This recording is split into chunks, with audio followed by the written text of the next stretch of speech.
হয় মই মুহূৰ্তত উপস্থিত আছো হাজোৰ হিৰাজানী অঞ্চলৰ হিৰাজান নামৰ এটা জানৰ পৰা 2 কিলোমিটাৰ দৈৰ্ঘ্যৰ এই জানটো এই মুহূৰ্তত ভিডিঅ' জাৰ্নেলিষ্টক দেখুৱাবলৈ অনুৰোধ জনাইছোঁ চকুৰে মনিব নোৱাৰালৈকে কেৱল এই জানটোত মেটেকাৰে মাৰ গৈ আছে গৰ্জন বিলৰ এই মেটেকাসমূহ নদীৰে ওলাই যাব পৰা নাই যাৰ কাৰণে এই অঞ্চলত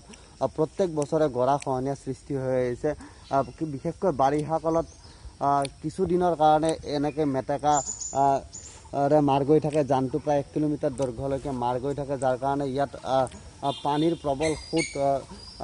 নদীৰ নিম্নাংশ দি বোৱাৰ ফলত ইয়াত গৰাখহনীয়া সৃষ্টি হয় আৰু বিভিন্ন অসুবিধাৰ সৃষ্টি হয় এই অঞ্চলৰ জনসাধাৰণৰ মাজত এই অঞ্চলৰ ভুক্তভোগী জনসাধাৰণক এই মুহূৰ্তত আমি দেখুৱাইছোঁ এই হিৰাজান নামৰ জানটোৰ পাৰৰ প্ৰায় 200টা পৰিয়ালৰ মাজত এতিয়া আতংক সৃষ্টি হৈছে প্ৰত্যেক বছৰে কিয়নো প্ৰত্যেক বছৰে আচলতে নদীখনে জানটোৱে গৰাখহনীয়া সৃষ্টি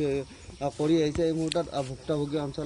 এই অঞ্চলৰ জনসাধাৰণৰ ওচৰলৈ যাব বিচাৰিম আচলতে এই মেটেকাৰে এনেকৈ মাৰ গৈ থকাত এই মেটেকাবিলাক গৰ্জন বুল্লুকজন বিলৰ নিশ্চিতভাৱে গৰ্জন বিলৰ মেটেকাবিলাক প্ৰত্যেক বছৰে এই ধৰণে মেটেকা আহে প্ৰত্যেক বছৰে বাৰিষাৰ 3 পৰা 4 মাহমান এনেকুৱা মেটেকাবোৰ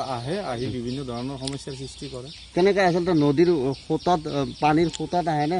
কোনোবা এৰি দিয়ে মেটেকাবিলাক কেতিয়াবা বহুত ডাঙৰ পানী হ'লে 2-এবাৰ হয়তো পানীৰ সোঁতত আহে বিশেষকৈ এৰি দিলেহে আহিব পাৰে মেটেকা কোনে এৰি দিয়ে গৰ্জন বিলৰ মহলদাৰে এৰি দিয়ে কিন্তু মেটেকাটো যে এনেকৈ ৰৈ যায় তাৰ ফলত আপোনালোকৰ জানখনত ৰৈ যোৱাৰ ফলত কেনেকুৱা ধৰণৰ অসুবিধাৰ সৃষ্টি হয় এইটোতো সাংঘাতিক ধৰণৰ ক্ষতি আমাৰ বৰ্তমান যেতিয়া মেটেকাবোৰ আহি ইয়াত ৰৈ যায় ৰৈ গ'লে বিশেষকৈ নৈৰ দুটা চাইডে যিবিলাক মানুহে বসতি কৰি আছে সেইবিলাকৰ মানে ঘৰৰ যিটো বস্তিৰ মাটিবিলাক গৰাখহনীয়াৰ সৃষ্টি হয় লগতে সাপ মহ বিভিন্ন ধৰণৰ মানে প্ৰাণী মেটেকাৰ লগত আহি ঘৰত সোমাই যোৱাৰ ফলত ল'ৰা ছোৱালীবিলাকে আতংকিত হৈ মানে ঘৰত অকলে নাথাকে এনেধৰণৰ পৰিৱেশো হয় আৰু এসপ্তাহমান পিছত আমাৰ এই অঞ্চলৰ পানীবোৰ এনেকুৱা এটা গোন্ধ ওলায় আমাৰ গোটেই গাঁওখনত যিমান আপুনি চেনিটাইজাৰে নহওক বা কিবা যদি সাংঘাতিক ধৰণৰ চেণ্টো লগাই দিয়ে তথাপিও শুদ্ধ কৰিব নোৱাৰি ইমান বিশুদ্ধ মানে বেয়া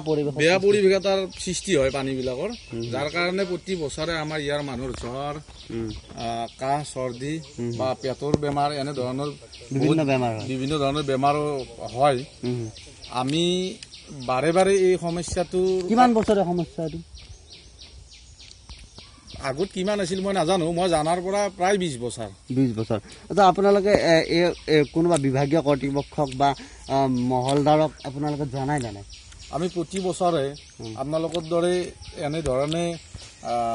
যিকোনো চেনেল আহি আমাক কথাবোৰ সোধে বা আমিও অফিচলৈকে যাওঁ যাই বিভিন্ন ধৰণে আমি কৰজোৰ কৰি প্ৰতিলিপি আমি দিছোঁ কিন্তু কোনো সুফল পোৱা নাই আজিলৈকে কোনো ধৰণৰ সুফল পোৱা নাই কিছু জোৰ কৰাৰ পিছত হয়তো 2-4জন মানুহ লগাই মুকল কৰি দিয়ে এবাৰ দিলে তাৰে এসপ্তাহমান পিছত আকৌ আহিব দ্বিতীয়বাৰ যদি কিবা কাৰণত দি দিয়ে তাৰপিছত লাষ্ট আকৌ আহিব তেতিয়া বিলৰ মেটেকাটো যদি বিভাগীয় কৰ্তৃপক্ষ অসম মীন উন্নয়ন নিগমে যদি এই বিলৰ মেটেকাটো চাফা কৰি দিয়ে তেতিয়াহ'লে প্ৰত্যেক বছৰে চাফা কৰি দিলে এই ধৰণৰ সমস্যা হয়তো নাথাকিব নাথাকে গতিকে কি দাবী জনাব এই মুহূৰ্তত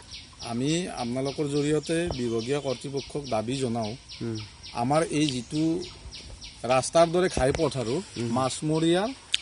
লগতে আমাৰ যিখিনি খেতি বাতি কৰা মানুহৰ পানীৰে নাৱেৰে চলাচল কৰাৰ কাৰণে ঘাইপথ এই ঘাইপথটো বা এই নদীটো জানটো সম্পূৰ্ণৰূপে মানে চাফা কৰি মুকল কৰি ৰাখিব লাগে মাছমৰীয়াই মাছ মাৰিবৰ কাৰণে সুবিধা পাব লাগে আৰু বিলৰ মেটেকাটোতো আচলতে প্ৰত্যেক বছৰে এই ধৰণে আহিব এই ধৰণৰ সমস্যাটো সমাধানৰ কাৰণে কি অনুৰোধ জনাব এই মুহূৰ্তত খন্তেকীয়া সমস্যা সমাধান কৰাৰ কাৰণে যদি মানুহ লগাই দিয়ে সেইটো আমি নিবিচাৰোঁ কিন্তু বিলৰ মেটেকা চিৰস্থায়ী সমাধান এটা আমাক লাগে প্ৰত্যেক বছৰে চাফা কৰিব লাগে বিল প্ৰত্যেক বছৰে চাফা কৰিব লাগে সেইটো বিভাগীয় কৰ্তৃপক্ষই কৰ কি ফাণ্ডত কেনেধৰণে ধৰে বা ধৰি আছে যদিও এইটো ফাইনেন্সিয়েল ডিপাৰ্টমেণ্টে পইচা খৰচ কৰে বুলি আমি শুনিব পাইছোঁ, কিন্তু আমিতো এইটো দেখা নাই কাৰ্যক্ষেত্ৰত এতিয়ালৈকে কোনো ধৰণৰ চাফা কৰা দেখা নাই।